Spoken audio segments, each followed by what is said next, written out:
Hello and welcome to another edition of the Second String. Yes, it's the sports show you've been waiting for all day. All day, all week. All week, yes. Come on, rivalry weekend, and you want to get back and listen to some Second String here, Nate. I know, we set the bench for a reason. I'm your host, Nate Milbach. Joining me is my lovely, esteemed, chocolatey co-host, Alex Fernando. Sweeter than sweet, Nate. Oh, I love it. We got a lot of great football. It was an excellent week to be a college football fan. Oh my gosh, chaos upon chaos, coaching just madness, Insanity, frenzy, whatever word you want to use, bedlam. You can throw bedlam in there for the word. Insert acronym for chaos. Here. Goodness, it is quite the mess in college football, but a good mess to have. Yes, it's a good mess to talk about. It's a good mess that you guys want to listen to, which is so lovely as sports radio hosts that we get to come in here. We just got to talk about all this lovely stuff. So let's not waste any time. We got a lot to talk about, so let's get into it. How about we start with the games of last week? Big games of the week. I want to start off. I called this, Nate. I called this. Auburn Tigers taking it in the Iron Bowl, 26-14 over Bama, and the Tigers again. I said it for the last few weeks. They're going to be the first two-loss team in the playoffs. This performance against Alabama sealed it for me. You think they're going to beat Georgia again? It is very, very difficult to play a team twice, and I would hate to be Auburn right now, but I think they're going to beat Georgia. No, that's fair. They definitely played like it. Jared Stidham looked like the quarterback that every person thought he was going to be in the offseason. Yes, finally kind of bringing it together. Again, it's taken a while. He's had ups and downs through the season, but these last few games, he has been fantastic. Since their LSU loss, his lowest completion percentage is 67.9%. That's unbelievable, in all honesty. He's had 75% in the past two games. No quarterback has thrown for 75% over Bama or against Bama in I saw the stat. It was 7 or 8 years. I believe you. The quarterback that brings to mind is Steven Garcia, that one game in 2011 where he threw for 4 touchdowns. Yeah, so 6 years or something. I mean, it's ridiculous. Auburn is playing at a very high level, not just on offense with Jared Stidham, but with their defense. Kerryon Johnson, hopefully he can make it back. That would be a big blow to them in the championship game. We'll talk about that a little bit later. But their whole play, Jared Stidham ran for several big first downs, especially in the third and fourth quarter. 51 yards rushing and the big touchdown run on the scramble. I mean, not even discounting the big touchdown run, which is very gutsy, but there were several plays on those, mid-drives in the third quarter where they got those 2 scores where he just gutted it out, avoided a sack from a very tough Alabama defense, and managed to scrape forward for the first down 2 or 3 times. And that's big. When your quarterback can get you those runs, it opens up an entire new dimension for your offense. And speaking of new dimensions, for the Crimson Tide, I think a dimension is closed for them in quarterback play. Jalen Hurts was really bad. I, again, have never been that impressed with him, especially as a passer. But overall, just as a dynamic playmaking quarterback, yes, he has the ability to break some loose. He's got a great arm. Not a lot of smart decision-making. And actually, the play that comes to mind, third quarter, Auburn had just taken the lead back. Bama's driving down, and he's rolling out to his right. It's on third down. Rolling out to his right on the sideline. Chucks it back across his body into the middle of the end zone with 2 Auburn defenders there. Yeah, I could not believe it almost got caught for a touchdown, but it should have been picked. And regardless, should never even throw that ball. He almost wasted the field goal opportunity, which then Alabama muffed the snap, so they kind of wasted on their own. But still, again, the decision-making has never really impressed me with Jalen Hurts. I mean, everybody's going to meme on the fact that he threw it over the line of scrimmage. Yep. And basically the last play of their game. But it just really struck me how bad of a decision maker he was.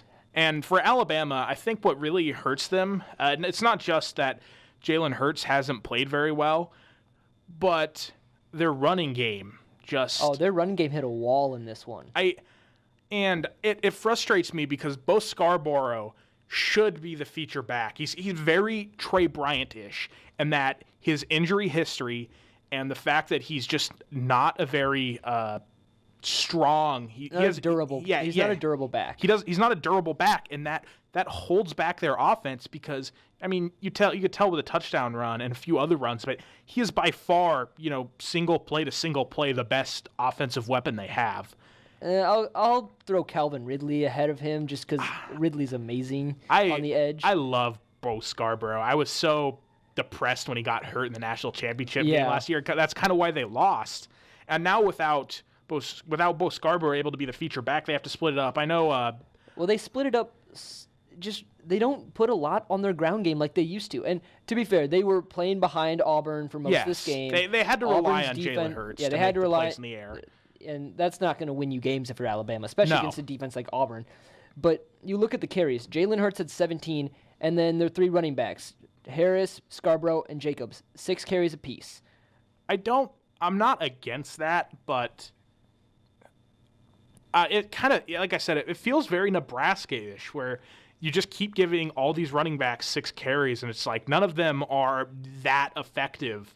And none of them get in their groove to really get in the pace of a game, get in a pace behind their offensive line, and really find their own holes against the defense and make some plays. You don't give them enough time when you give them 6 carries scattered between 4 quarters. Yeah, exactly. And and you could tell, you contrast this with Auburn, who has, Kerryon Johnson, who's 30 rushes, 104 yards, 30 rushes, and I would say at least 8 to 10 of those came after his shoulder injury. Well, I mean, he's had the shoulder injury for a while, but after he really started to feel his shoulder in the game. After he re-aggravated it. And he kept playing through it until that drive where he just had to drop, and you could tell it was bothering him. Oh, it was bothering him for sure. He says he'll be able to go, but I'd be wary to see where that. This is kind of a case he's obviously one of the focal point of your offense. With Jarrett Stidham playing like this, it helps a lot, but if Kerryon Johnson can't go, that's going to slow down their offensive attack quite a bit. And he makes for Auburn, he makes Georgia scared because last game he tore them apart. And with Georgia, most of their weaknesses are in the secondary from what I've seen. Yeah. You've seen teams kind of pick apart, especially Auburn. Johnson had 32 carries, 167 on them, his own. So again, spreading out Georgia is kind of what set up that run game. Yeah, he just brings a second dimension to the Auburn offense that if he's not in there, you just don't even have to respect the Auburn run game. I mean, we praise Jarrett Stidham for his running ability, but he's not a dual threat quarterback. No, he's a scrambler when necessary. Yes. By far. But regardless, what do you think this tells more? I mean, with the SEC West Division title being locked up by Auburn, is everybody's kind of saying, did Bama really have that great of a team this year? Are they really still Bama? They're still Bama. They're not as good a team as they were last year or the year before. Definitely not. I think they're about as good as any of the top 8 teams, you look at their schedule, though, and apart from LSU, a tough game with Mississippi State on the road, and Auburn, who have they played? They played nobody. Wisconsin has I'm trying to think of the ranking system that ranks the schedules. Sagarin, I think. And I think it's Sagarin. But they Wisconsin, who many people have derided all year for having a terrible schedule, is rated pound for pound above Alabama's schedule. I don't imagine it's very far because I personally don't think either of these teams have played that tough of schedules. No, they're not. I don't think they're very far apart. But yeah, it's just telling that Alabama is still rated number 6. I think 5. Are they 5? Playoff rankings. 6 now. Sorry, they're 6. I think it's 6. But they've carefully placed them for them to get the 4th seed. Oh yeah, we'll get to our playoff speculation. That's gonna. But Alabama, they're about as good as Oklahoma. They're about as good as Auburn. They're about as good as Georgia. They're not as good as Auburn. I said they're about. Yeah, I don't think they're as good. But this game wasn't a blowout. Bama was in this thing far into the 4th quarter. The way they were playing, it just didn't seem like they could come back and pull it off, though. I mean, they may have been hanging around score-wise, only down a couple scores. I can see that, but just the way you saw the game working, they couldn't get any offense going. They were struggling they were really struggling to stop the run. They gave up 168 yards on the ground, which doesn't sound like a lot, but for Bama, that's a lot. And the big thing for me was time of possession. Auburn had the ball 36 minutes. Bama had the ball 23. That's fair. You watched the whole game, and I'll give it to you since I had to hop off and go to a volleyball game partway through it, so I didn't quite catch I only had to catch highlights of the second half. Yeah, just watching this, it felt like Auburn had control for a majority of the game.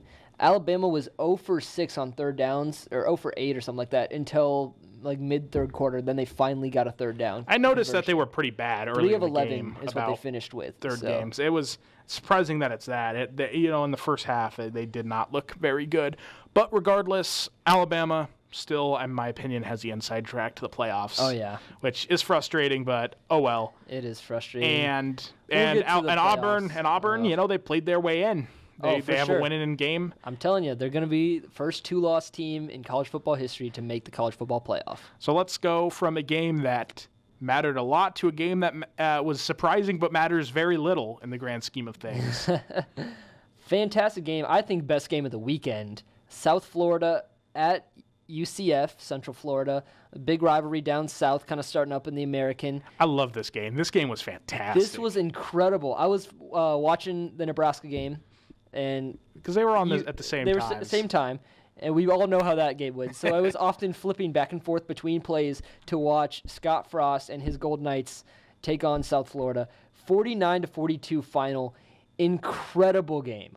It was. Oh my goodness. This is the type of game you watch college football for. Oh, definitely. I mean, you don't see a game like this in the NFL, and I love the NFL in many ways more than college football. But this is the game you don't see in the pros. This is peak college football. There was turnovers, there was long scores, there was blown assignments. There was defense too, though. I mean, there was offense. Like, it doesn't look like it on the stat sheet with 49-42, but there was a lot of defense in this game. There was sacks, quarterback hurries, a lot of pressure, big deflections or big hits. For allowing 42 points, I thought UCF's defense played fairly well. Oh, definitely. The only thing that stopped them from not being, looking very well in the box seat is that Quentin Flowers is absolutely insane. I don't care what defense you put in front of him. Quentin Flowers will get his numbers and get his points. 500 yards, 4 touchdowns. 503 passes. And 100 yards on the ground. I was going to say, he's 5 total touchdowns and over 600 total yards.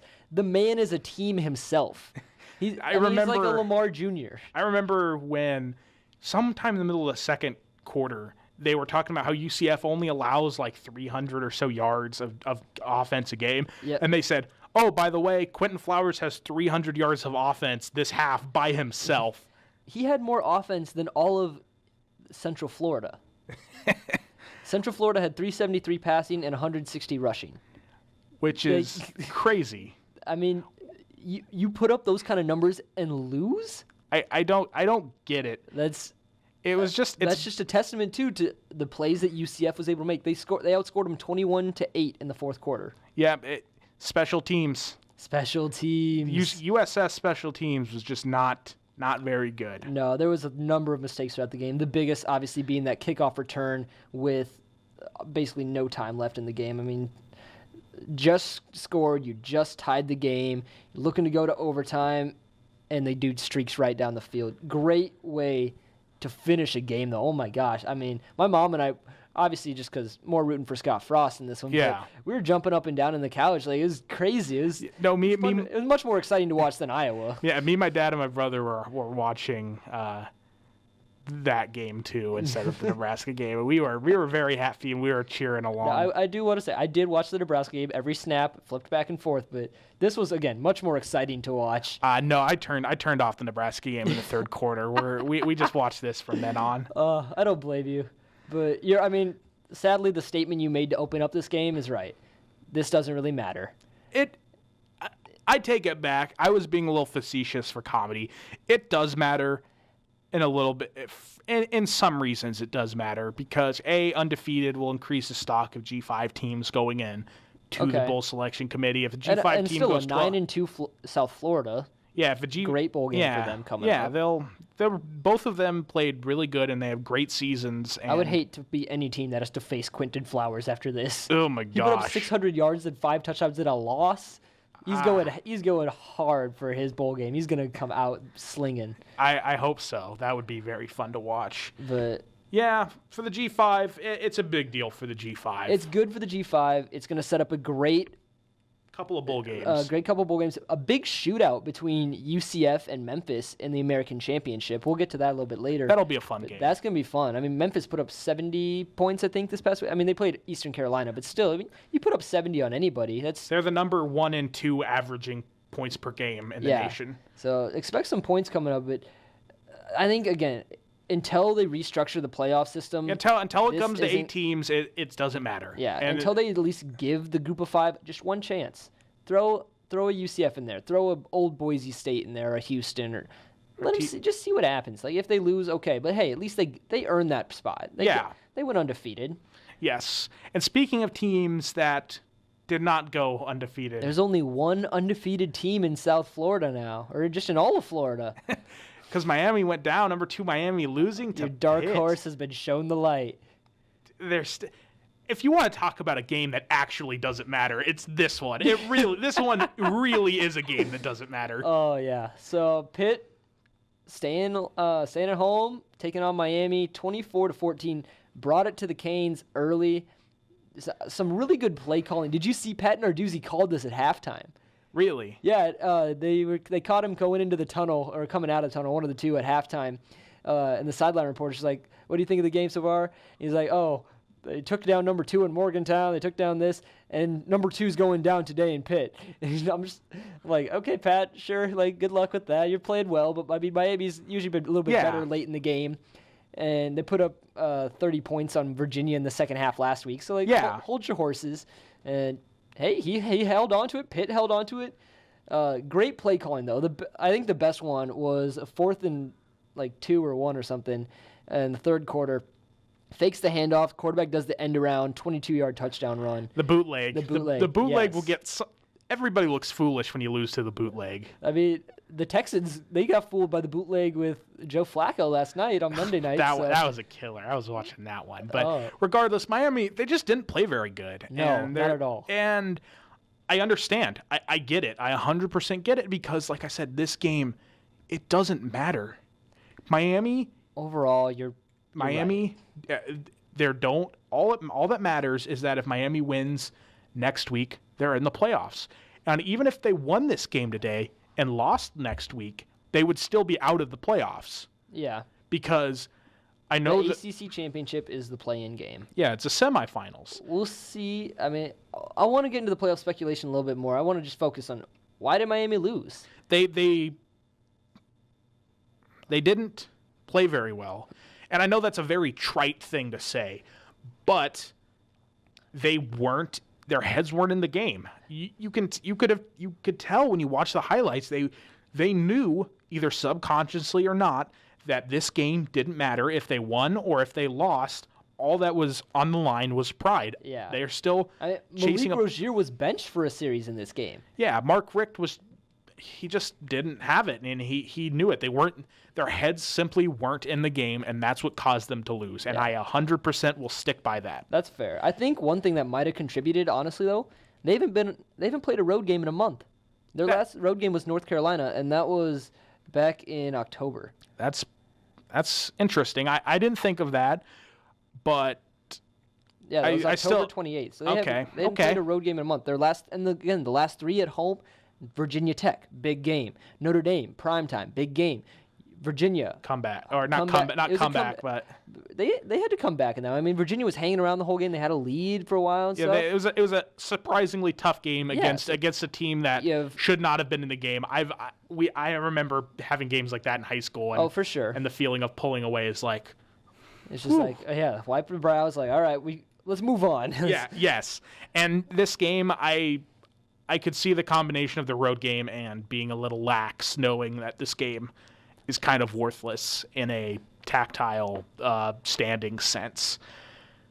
So, I think they'll come out. I mean, there's worries, obviously. If they play like this against Pitt, and you're thinking, are they going to come out this flat against Clemson next week? Do you believe in momentum, like playing flat this one game, translating into the next game? I think this might wake them up a little bit more, because that's what I think they've had so many close losses, but turned them into wins in the fourth quarter. Florida State, last second drive. Georgia Tech, they were down 11 in the fourth quarter, come back and win by 1. North Carolina, Syracuse, tough games.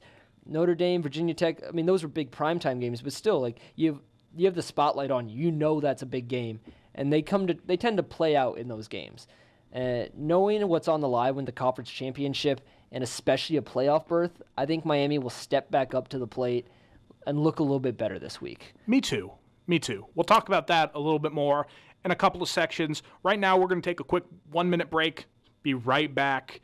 When we come back, we're going to talk about a little bit of a memorial service for the Huskers. Oh, gosh. All right. Be back in a little bit.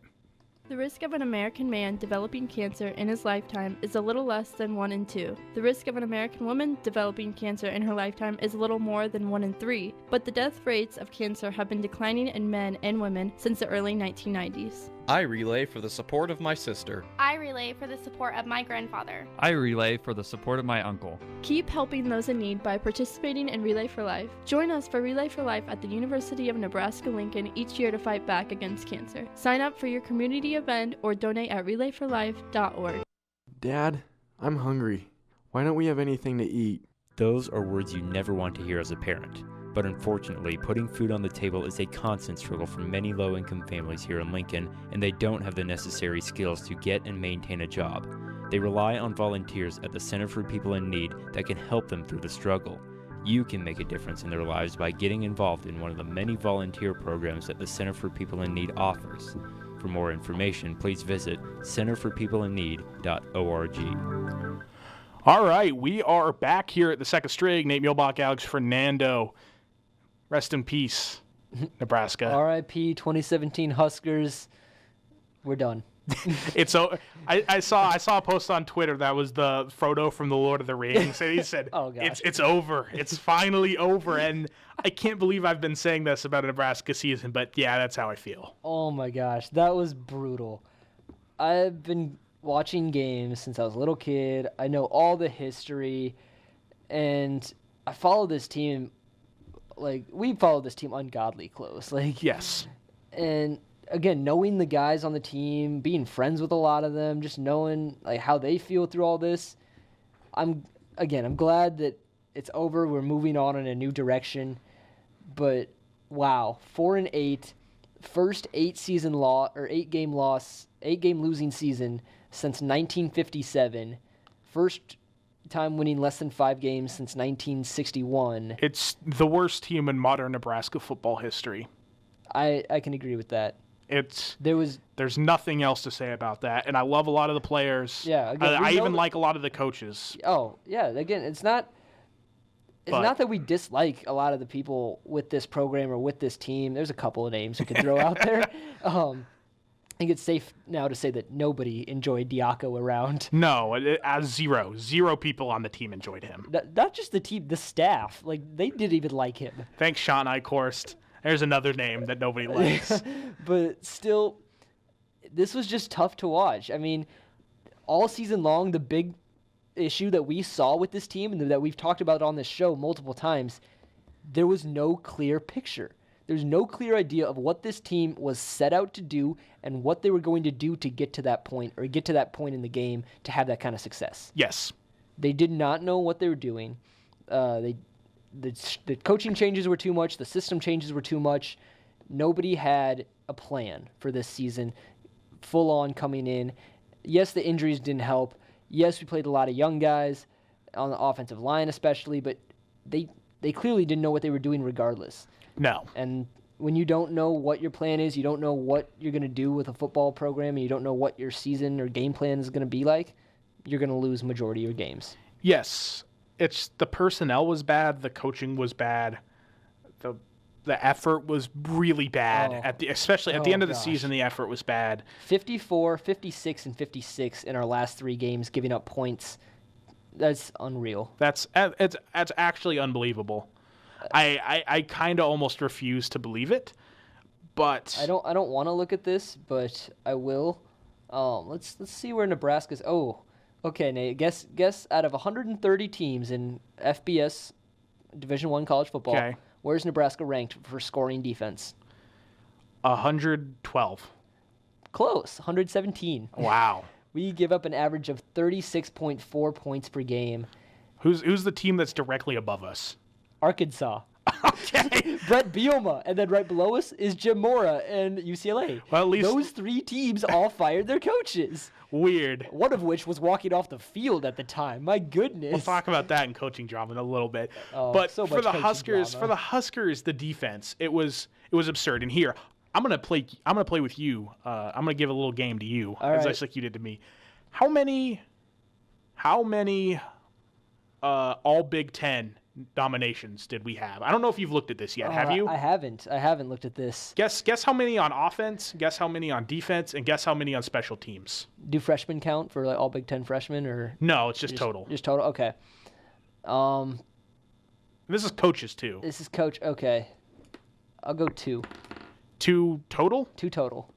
Actually, we had 3 total. 3 total. Okay. All on special teams. All on special teams. I'm gonna guess J.D. Spielman. Yes. I'm gonna guess Drew Brown. Yes. And Caleb Lightbourne. No, DPE actually got one for honorable mention for punt return, which kind of confuses me. He didn't do a whole lot this year, but okay. I mean, hey, there we go. Yes, but on defense we had 0 people. We are the only team in the Big Ten that did not even get an honorable mention. Illinois, by far the worst team in the Big Ten, got an honorable mention player. Oh my gosh. Nebraska did not. They could throw Ben Stilley a bone. I think wasn't he all Big Ten freshman He was all Big Ten freshman, but he didn't get offensive. But he didn't get all Big Ten for regular defense. That's fair. Which strikes me because you'd feel like that's the type of award they at least throw a pity honorable mention to every team. You'd think so, yeah. But no, we didn't get a single player or coach on the defensive Big Ten all players, which is staggering. It shows you how bad. That shows you why we're at the point we are and why our house is being cleaned out. Diaco was terrible. Terrible hire. It will go down in history as one of the worst hires in Husker football history. You think so? Coordinator-wise. Okay. It's one of the worst. It's Tim Beck level of coordinator. That is rough. Wow. I can see that though. I mean, have you seen Diaco talk in any press conference? I've avoided a lot of them, but I've seen clips of it, and I'm like, the strain. You gotta watch out for the strain. Now there's a fresh Husker meme for you. The strain. Oh my gosh. That's gonna be at every single Husker. We need to make a poster of that for the student section. I kind of like that. Oh my gosh. But I don't know what to say about the defense. They were bad. We were underdeveloped. We had no depth. This is a team that I was nervous about the change to the 3-4. I was optimistic about it. Anybody who asked me over the summer with the hire and Diaco in the spring, and they asked me my opinion, I played in a 3-4 before, and it's very difficult if you don't know what you're doing, which clearly we didn't. And that's okay. That's kind of makes sense for anything. If you don't know what you're doing, it's very hard. Yes. But especially when you're trying to stop teams that the Big Ten has and the way they run their offense, it's just not effective because we don't have the personnel for it. Yeah. That was the biggest thing that concerned me is we're trying to make these 4-3 and multiple defensive front players into a 3-4 base and just run downhill gaps with fills and side blitz. I mean, the blitzing off the edge was a little bit better later in the season, but again, they didn't have the technique down to rip through the offensive linemen and get home. You saw no pressure throughout the season. No, and like we said, it comes back to just a deadly combination. Our personnel is lacking, and our scheme is lacking also. They don't know how to teach the scheme to the personnel. I don't want to just be Debbie Downer all the time and just constantly be like Diaco was terrible, but he really was. That was not the best move. Again, that's all we can say about it. Looking back at the season, again, not a great year. There were some bright spots, though. There were bright spots. I mean, freshmen freshmen. Played pretty well. We had a lot of young guys get a lot of good game experience. We had a lot of players that I thought can develop. J.D. Spielman's the big obvious one, but Ben Stilley. Stilley's a fantastic linebacker. If we get a real defensive coordinator in to help him improve. I mean, I even thought some of the young linemen, with a new coach that can instill some new technique, I think have some potential. Michael Decker, Brendan Hymas, who was an honorable mention for the Big Ten. And he started a lot. Team. Yeah, true freshman to throw into this midseason, an offensive line that's already bad.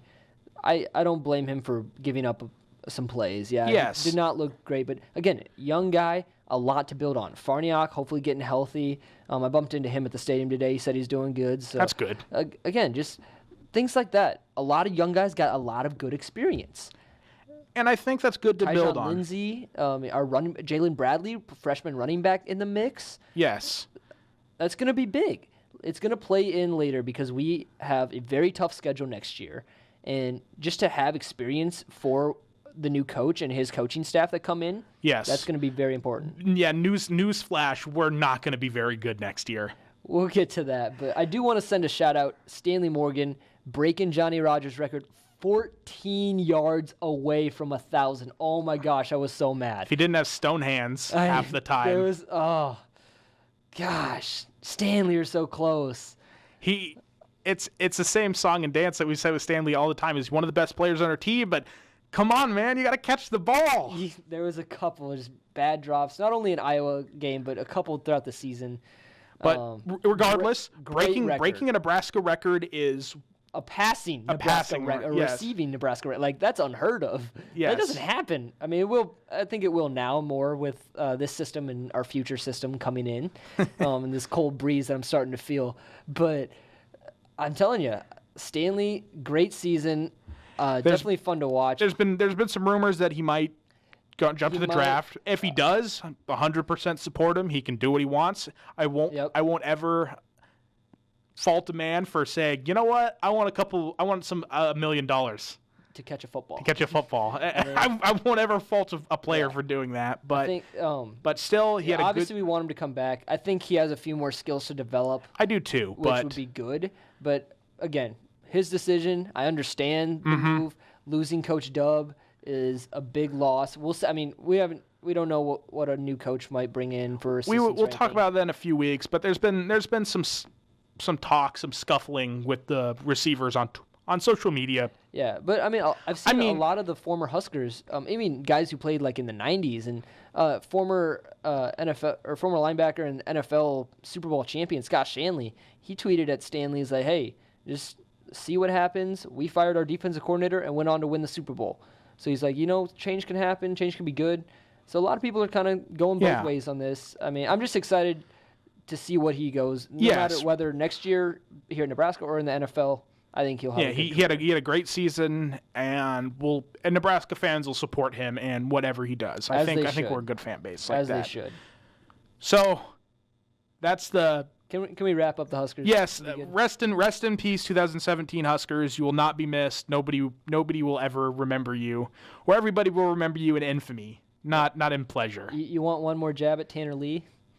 No, not really. It wasn't his fault. This year wasn't his fault. No, but I mean. Okay, go ahead. Those interceptions against Iowa. I mean, you didn't even look at the guy. I wasn't looking. That's okay. It wasn't pretty. There was a couple of just. The only one I saw is where where Hymas missed his block and he got bushwhacked when he threw it and threw it straight to the Josie Jewell. Yeah. And that one wasn't his fault. No, not at all.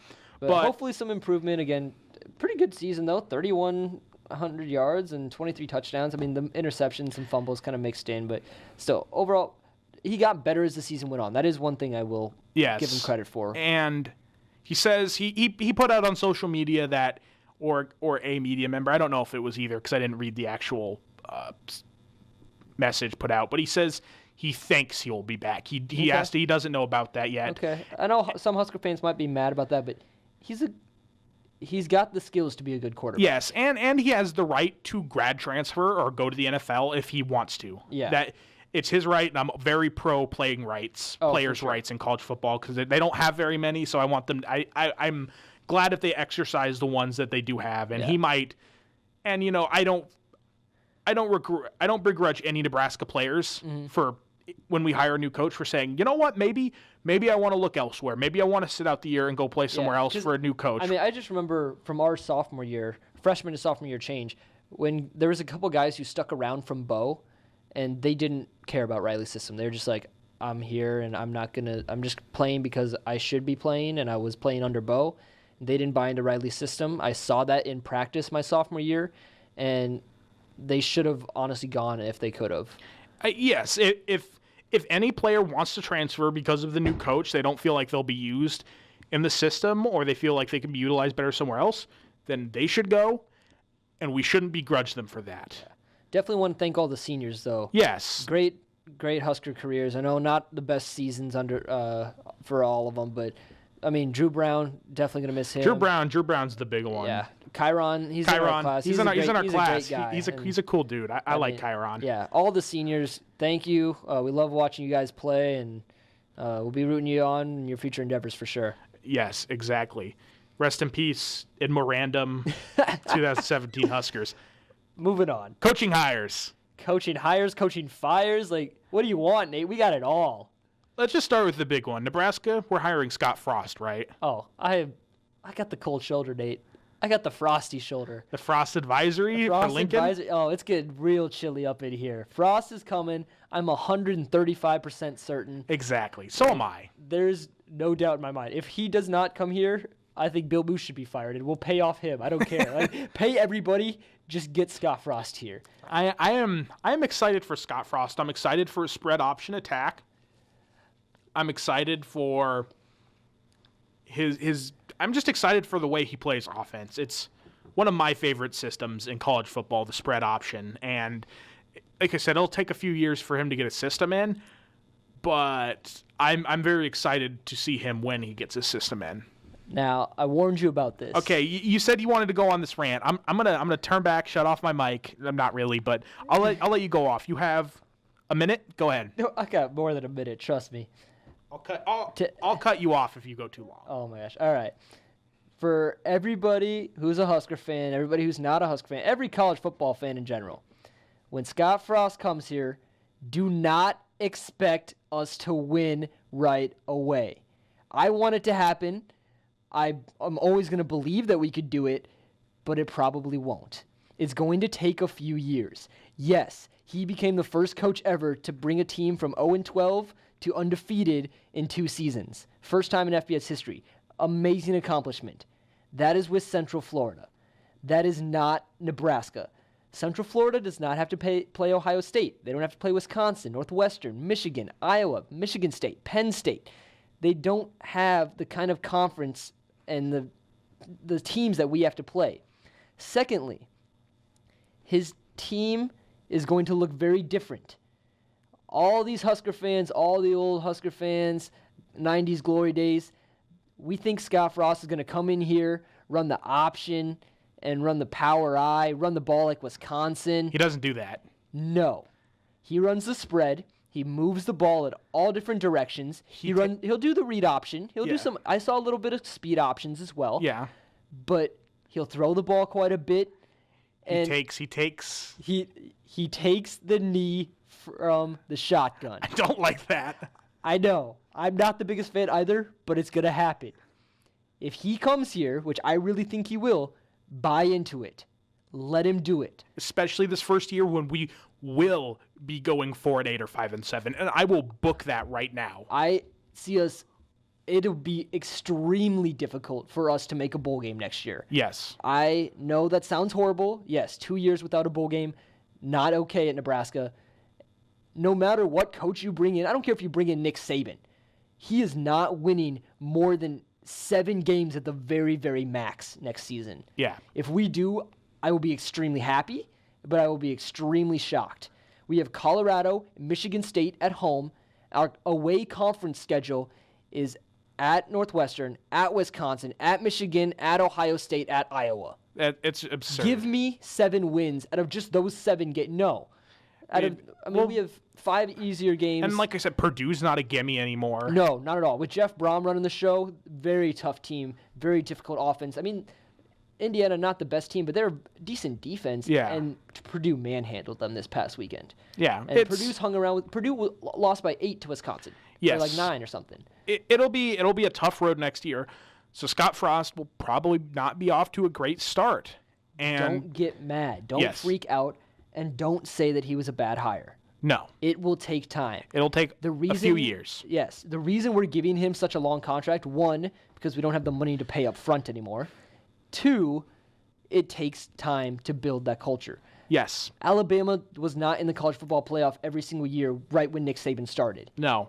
They lost to Louisiana Monroe his first season at Alabama. Yeah, it took them 3 or 4 years. It took them to 3 or 4 years to be one of those top teams. And Nebraska's not going to be Alabama. No, but we can be a good team. We can be a competitive team. We can be a conference championship attending team.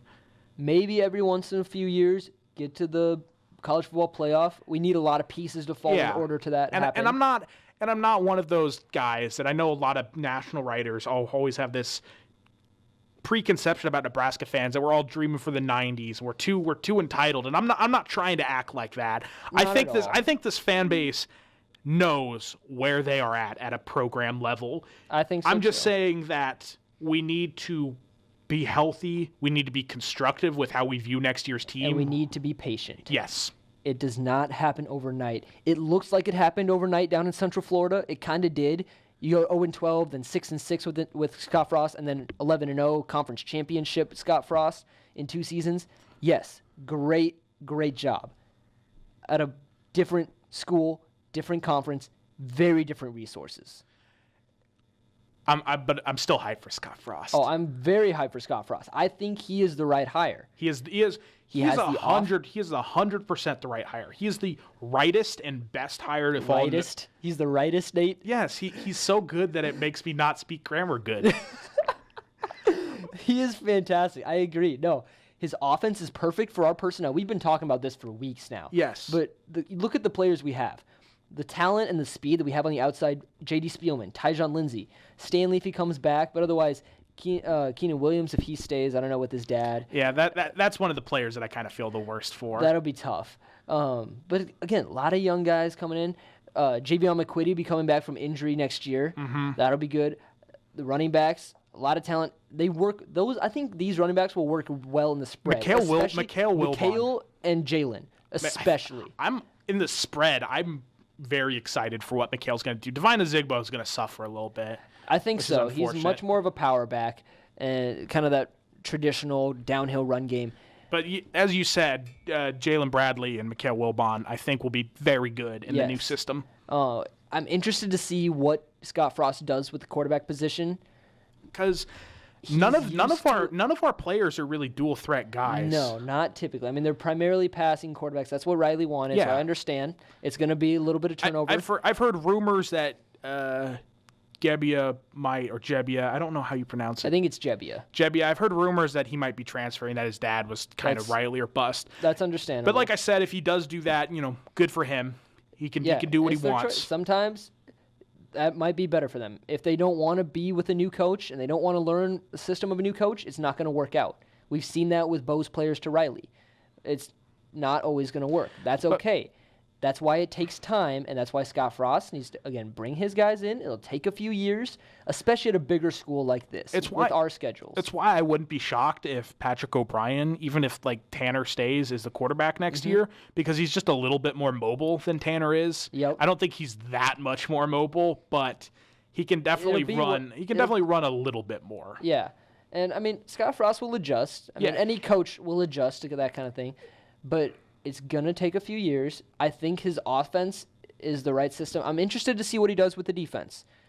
I'm pretty positive he won't do anything near a 3-4 that we attempted this year, but he is one of the better defenses in the nation, and he's got a linebacker with one hand. I mean, no discredit to him because he's phenomenal, but still, with the players that we have, the experience that we have coming back, that's the best thing about the 2018 Huskers is the experience. Yes. We have a lot of experience. I'm just really excited to see what Coach Frost can do. We'll talk about him a little bit more, and probably in a few weeks or so if we end up doing. I'm anticipating he'll be announced or a big deal will be made after this Saturday when he likely wins the conference championship. Win or lose, he should be coming here. I think because of the early signing period on December 20th, Nebraska will want to get him here soon. I'm always a proponent of letting the coach finish their season with that team. Let him go coach his New Year's Six bowl if he makes it that far. Like that UCF team deserves it. Yeah. But I think we're going to rip him away after the conference championship. I think so too. And so we'll talk a little bit more after that point. But we got a lot for next week. We got a lot for next week, but I wanted to talk just a touch about other coaching hires because we don't have that much time left, only about 15 minutes. So let's get into it. We got a lot of coaching hires to talk about. Let's just quick fire through them. Dan Mullen to Florida. That was the big one because they asked Scott Frost. They missed on Chip Kelly. Florida's got to be thinking, like, what did we do wrong here? Oh, no, you don't know Florida social media. Dan Mullen was their first option all along. Really? No, it wasn't. He was their third option. He was their backup safe hire. Like, worst case scenario, we can always get Mullen. I think he's a pretty good hire. If Scott Frost didn't work out, I kind of wanted him at Nebraska. I would love Dan Mullen. I think his offense is very good. He's coached a Heisman quarterback. He's coached an NFL Rookie of the Year quarterback. He's got a great system. And Mississippi State will be a little bit salty about this, which is understandable. But you think of it for Dan Mullen, I don't have to play Alabama every year. If at the most, I'll play them once, and that's in the conference championship. Yes, it's good for Dan Mullen. Dude is a QB whisperer. Yeah. And well, that's what they said about Riley and Langsdorf. So no, but he actually has success as a QB whisperer. Dude coached. Didn't he QB coach Tim Tebow? He was QB coach of Tim Tebow while under Urban Meyer, while at Florida. Dak Prescott, Nick Fitzgerald. He is proven. He's a proven QB coach. No, I am very excited about that for hire. Florida, who has had very nicely QB woes over the last few seasons. Since Will Grier got caught needling up. If I'm Florida, okay, yes, I didn't get Chip Kelly. Yes, I didn't get Scott Frost. Those are the big names around. Dan Mullen is a very good hire. I am not upset. He's a great third option, and I don't think Florida fans should be upset at all. Chip Kelly at UCLA. Is there a fan base that is more happy than UCLA right now? I would be so incredibly happy to be a UCLA fan. Wow. It's such a perfect hire. It is. I don't know how. Chip Kelly saw Southern California and says, I don't have to recruit that hard there. Yeah, he's like, I got this set up. I mean, and plus the North is the more powerful division now. They've won every Pac-12 championship. Yes. The South has never won a Pac-12 championship. They won the Pac-10 back in the day, but when they added Colorado and Utah and made the Pac-12, the North has won every single year since 2011. Crazy. So he's sitting down in the South. He's like, all right, I can bring more power to the South. My big competition is USC. Arizona State's going to be a mess for a little bit because they just fired Todd Graham. Sumlin rumors circling. So, Kevin. See, that's the dangerous one is if I'm Arizona State, I fire a solid coach. You're not a program that's going to be a conference or national contender every year. Every once in a while, yes, you get up there. But I was impressed. I mean, second in the South, played well this season, still let Todd Graham go. So I'm like, all right, I guess that's the direction I want to go. But to get Sumlin, I would not be upset at all. I wouldn't be either. Hire. I think that's a solid hire. And talk for about just like fitting, like being at the right place at the right time, I guess. And for UCLA, it's perfect. And that's a man who should have success right away. Oh, I would imagine so. I imagine a very big improvement next year for the Bruins.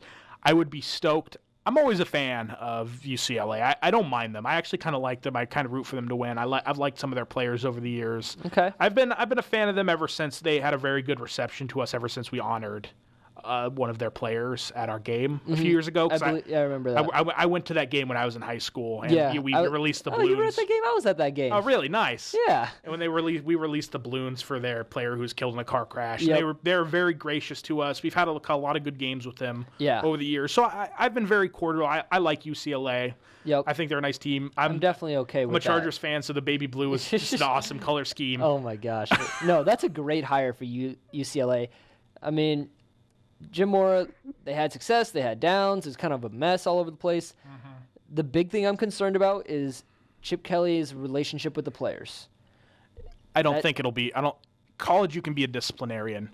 Okay, that's fair. College, you can get away with it. Pros, you can't. That's fair. Speaking of not getting away with it, oh my gosh. Do we want to talk about the Schiano men? Oh, Tennessee, what is going on? I'm very pro Tennessee in this. I'm very pro Tennessee. I can totally see your point, and I'm not siding on Greg Schiano's side by any means. I just think it was a little bit unprofessional with how they did it. I don't know if I would call it. People protested. Government and state officials tweeted at the university and called the university and said, "Don't do this." I saw a thing on social media where one of the officials protested, we can't have Greg Schiano coach of the football team, and then they had contrasted with another tweet like a month ago being like, "Go out and vote for Roy Moore." Oh. And I was like, Okay, well, the politics aside from it, just a very interesting madness, honestly. That was just a very weird situation. I've never seen a situation like that. I've never either. And I read an article on The Ringer that summed up my thoughts on it. It basically says, good on you, Tennessee. Good on you for the fan base for saying, you know what? We don't want this coaching hire, and we're going to protest, and the athletic administration, if they folded. Yeah. That's the big loser in all of this. John Curie, the Tennessee Athletic Administration. They're going after him. He's done. That was career suicide. People are talking Tennessee, they ruined Greg Schiano's career. No, they didn't. Calm down. Let's not dramatize this. He still have a job. And for our listeners who don't quite know the whole Tennessee situation, they were set to hire Sunday morning, Sunday afternoon. They announced that Greg Schiano, the current Ohio State defensive coordinator, will be their next head coach. There went a ton of protests around campus and around the state of Tennessee because, one, he wasn't a big-name hire, and two, there's allegations that he knew about the sexual assault at Penn State during the Sandusky times because he was an assistant. He has denied those claims, but people still were upset, primarily just honestly about him not being a big-name hire. They didn't get John Gruden. They were never going to get John Gruden. They didn't get Chip Kelly or any of the big names. They're not going to get Scott Frost. And so they're like, Greg Schiano, he wasn't good at Rutgers. He wasn't good at the Bucks. Why him? I'll put it this way. When you, a coach... to finish my story, but then Tennessee backed out. Then they backed out. That's what the whole big deal is. Okay, all right. I knew there was something I missed. Okay. The actual thing that happened. The actual issue. So I'm going to go off on a little tangent of my own. It's related, but when you, as a coach, are tainted by one of the worst scandals in college football history, do not be surprised when people don't want to deal with you. Listen. Honestly. And two, Greg Schiano is not a good enough coach to escape his baggage. If Saban was at Penn State in 2006 or 1996 or whatever, he would still be coaching because guess what? He's the greatest college football coach of all time. Schiano is a man who went one game over 500 at Rutgers and was a terrible stint in the NFL. Winning cures everything. And Greg Schiano didn't win enough to cure his allegations. Yeah. And that's what I'm going to say about that. That's fair. And I honestly, again, he still has a job at Ohio State. He's still defensive coordinator. Poor Greg Schiano. He's still making hundreds of thousands of dollars coaching the Buckeyes. Yeah, he's gonna potentially go to playoffs. I mean, I don't know, but that was just really weird. Honestly. It was a bizarre situation. I am pro Tennessee fans. I'm glad they did this. Exercise your power any way you can. Force them to back down. That's a good way to look at it. Force them to back down. Force them to back down. Use your power as fans as any way you can. And it's up to the AD. They shouldn't have listened to him. If they really thought Greg Schiano was the best coach, you as the athletic director, put your foot down and say, no, I'm not listening to the fan base rabble. You guys don't make the decisions. Me and my staff make the decisions. And he's going to be our coach. You're right. That's where Tennessee kind of messed up because their administration now has to adhere to their fan base at all costs. Yes. The fan base owns the athletic administration of Tennessee now. And at least until John Curie's out, which I wouldn't shock me if it's recent. That would be coming up. And Jimmy Haslam, worst owner in the NFL and big-time Tennessee booster, not to be confused with governor of Tennessee, George Haslam.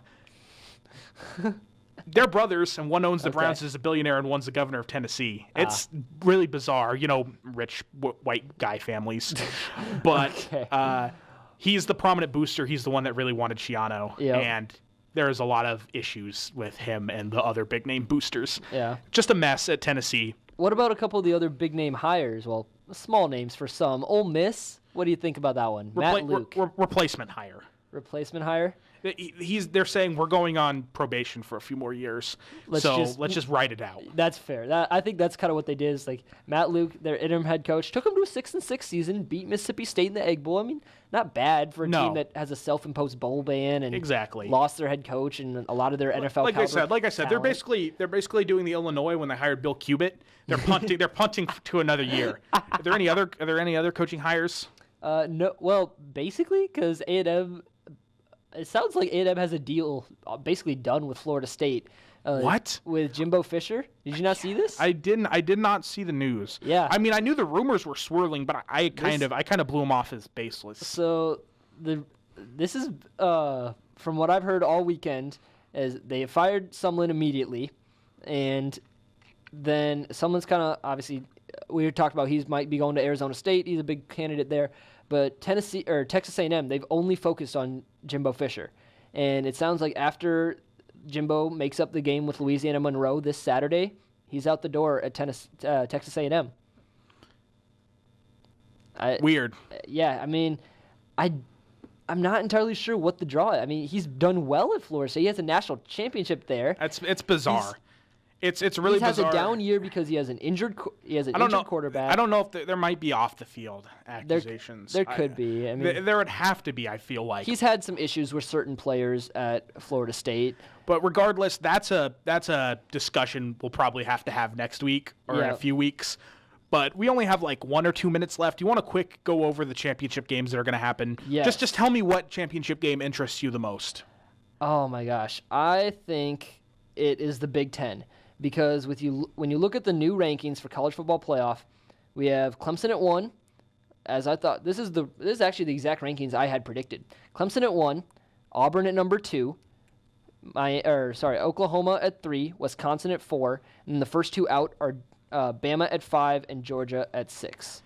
Bama's going to make the playoff if Wisconsin loses, right? Oh, for sure. This is what they're setting up for. This is exactly what they're setting up because Ohio State's down at 8, Miami's at 7, so. Again, Auburn, I think, beats Georgia. They're in. Clemson and Miami is a tough one just because you don't really know exactly. I think Clemson is the better team, and I think they'll probably win that game.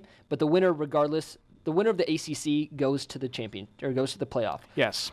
So Clemson, Miami is a play-in game, but Wisconsin and Ohio State is the big one. If Wisconsin wins, they'll look at the 13-0, and they'll say their schedule's slightly better than Alabama, as we mentioned earlier in the show, and they'll push them through. If Ohio State beats Wisconsin, the Big Ten does not get in. And the problem is, if Wisconsin were to get in, I'm not entirely sure how good they would look against a Clemson team. I don't know if we could look bad as a Big Ten conference, but then that doesn't bother me. Just getting in and looking bad, we've done that the last couple of years. Yeah, it doesn't bother me as Nebraska fans. I don't care if the Big Ten does well. In all honesty, we want the conference to do well. That's our opponent. That's who we play. I'm not. You got to have a strong conference to make more. I've never been a rah go conference go guy. That helps with the scheduling later on and the power. I mean, playoff rankings. But regardless, again, like we said, Bama's sitting at 5. They're gonna get in. I honestly think Ohio State will beat Wisconsin, and you have it's a good possibility. You have the first 2-loss team in the playoff, with Auburn. And then you have 2 SEC teams with Auburn and Bama. It would not shock me, and we will know much about it next week. That'll set up another rematch in a playoff game, though, for Clemson and Bama. I mean, we'll see. That could get interesting. It'll be really fun. All right, guys, that is all we have for you this week. What a loaded week. It was a lot of fun to sit with you and discuss. How do you feel, Alex? Oh my gosh, I love the chaos of college football. It's a good time. It's a good conference championship. I think that Stanford USC game will be pretty good too, just in terms of the way it's played, those teams.